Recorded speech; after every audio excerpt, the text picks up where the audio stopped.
We've got some cloud gaming news to go over today involving both Stadia and Xbox, but before we get into those stories, we're going to start with one about Amazon Luna.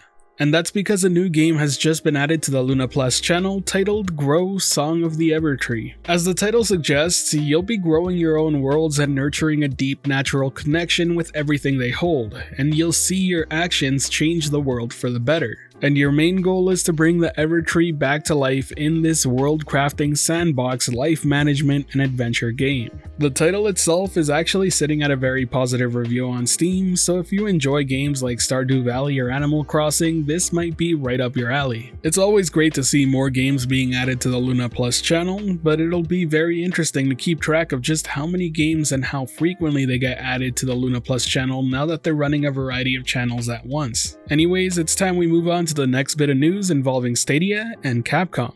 A keen-eyed Reddit user who goes by the username BlueFireXenos noticed a Capcom job listing that involves Stadia. The job listing is for a platform engineer, and the job description states it's for development work of the RE engine, which is Capcom's very own in-house engine. And don't let the name fool you, because it's used for a variety of Capcom franchises such as Devil May Cry, Monster Hunter, and the upcoming Pragmata and Exoprimal. Now, it does need to be said that the job listing itself does not mean to indicate that there is a Stadia game in the works or coming out real soon. After all, Stadia is getting a general mention along with other major platforms here. But regardless, it's still good to see that Stadia is a consideration for Capcom, especially when doing hires. The Resident Evil 7 and 8 port were actually pretty fantastic. I played through them both on Stadia and had a great time. But what makes this even more interesting personally is the timing, as we know the Google for Games Developer Summit is happening next week, and there may be big news with that possible Windows emulator coming out for Stadia. I recently made a video breaking down all the facts as well as going into details on the speculation that's going around news sites. I'd highly recommend checking it out if you haven't already by clicking on the annotation above, as it is pretty exciting stuff. But if Capcom is still even remotely interested in launching their games on Stadia, and Google is successful in creating their own compatibility layer for Windows games on the platform, my hopes and dreams for playing Monster Hunter on Stadia may just stay alive.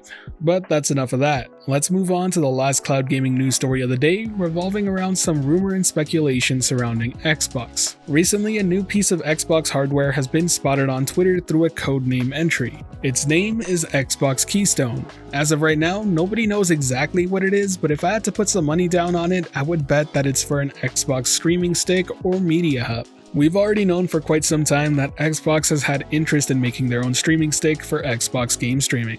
And it makes a ton of sense that Xbox Keystone would be that very same project that they discussed previously. After all, we're way too early in the Xbox Series X and S lifecycle to suggest a Pro model console or any sort of hardware revision. And that's without bringing up the major chip shortage happening around the world right now.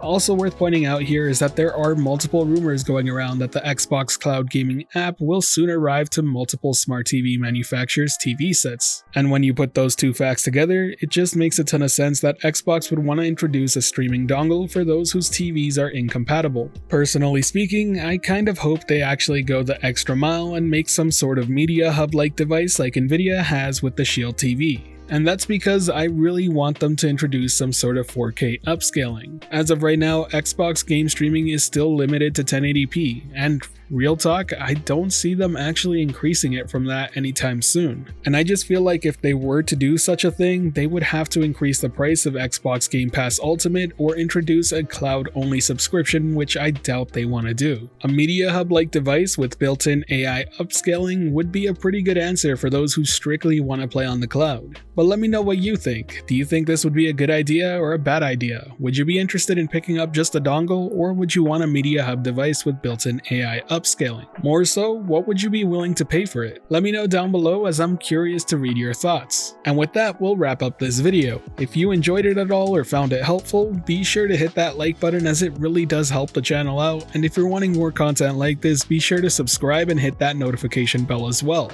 As always, this has been the Virtual Cloud, giving you the latest and greatest on everything cloud gaming related, and until next time, I'll catch you in the clouds.